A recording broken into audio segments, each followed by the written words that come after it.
Like the first time I heard fucking Thin Lizzy or something like that, I'm just like, dude, this is fucking shit. What the fuck is this, you know?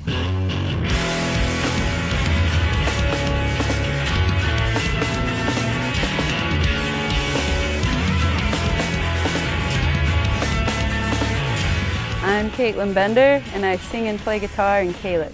I'm John On, and I play bass in Calyx. I'm Garrett Cassidy. I play the drums, and I play in Calyx. I think going to DIY shows as a kid, there's like a swimming pool rec house in one of the neighborhoods in Alabama where I grew up, and somehow they convinced people to let them have shows in the basement.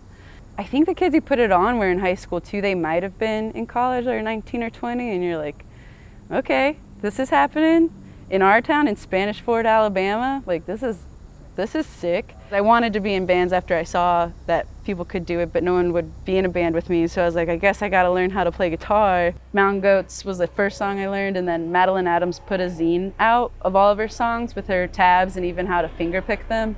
And I learned a lot of those songs and how to play guitar from her.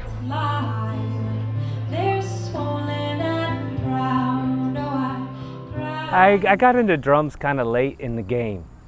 I was a bass player and a guitar player first, and then I got into drums. So I was always drawn towards drummers who have a lot of energy and play very hard and loud. We used to play with a band called 1994 a lot, and the drummer Mike of that band does that, and was always like a real inspiration.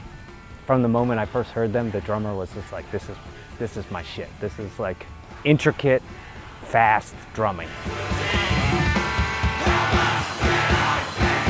I've always been really open to all types of music. I'm in 90s emo kids, like that's like what I grew up listening to, like Braid and Mineral and Sunny Day and stuff like that I really latched onto, and I still to this day.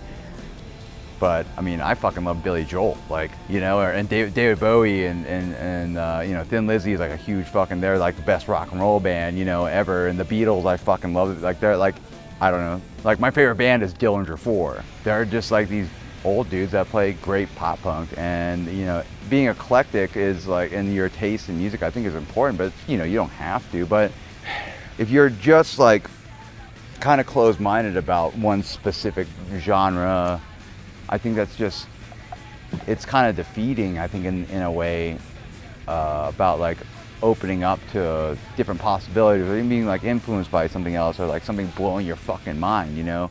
There are some Alabama heroes, like local heroes, that I still get excited to talk about that made me, I was like, this is really cool. Like Roman Gabriel Todd's Beast Rising Up Out of the Sea. This guy Todd played bass and would sing, and our friend Benny played drums, and they usually wore weird one-piece costumes that matched, and he'd be up there slamming bass and being like mean mugging and having songs that place that I talked about going to some of my first shows when it got shut down, in the newspaper it quoted Roman Gabriel Todd's, one of his songs was like "Little Shit in Bethlehem," and especially in Alabama, there's like in the early 2000s, it was just like, what? And my dad was like, isn't this the place you go? Have you seen this band? And I was like, yeah, I love that band. There's like a lot of like things that I still listen to since I was a kid that like I just can't get over it, you know, like the Smashing Pumpkins. Like I think Siamese Dream is probably like my most listened to album in my whole life. Like I still listen to it to this day.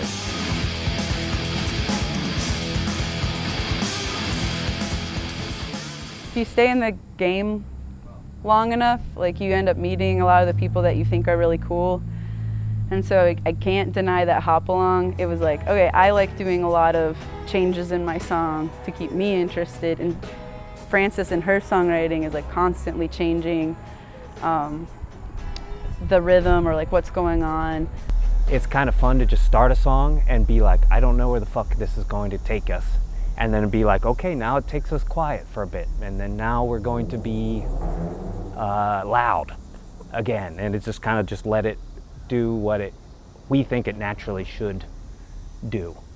And then it also in my mind when I try to explain to people, like Hop Along and Pile are in the same genre in my head, because everyone's like, no, they're not. But in my head, I'm like, but they give me the same feeling.